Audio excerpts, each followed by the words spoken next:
कि हमारे घर के गुलाब, ये माशाल्लाह इसको मैंने 3-4 साल पहले 5 साल तकरीबन पहले इसको उगाया था। तो ये देखिए कितना लंबा हो गया है, ये नीचे से देखिए।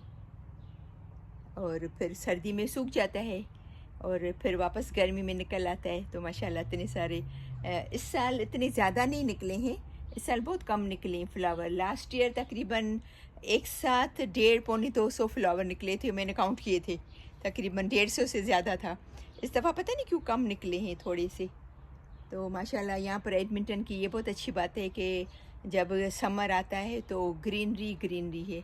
देखिए मैं आपको समर में आपको चारों तरफ हरा भरा नज़र आएगा। और ये फूल मैंने इसमें पॉट में उगाए हैं, ये ज़मीन में, क्योंकि ये फिर नेक्स्ट ईयर निकलते नहीं है। ये ईयरली फूल हैं, साल में बस जब तक गर्मी होती है तब तक ये फूल निकलते हैं, फिर ये दूसरे साल नहीं निकलते। फिर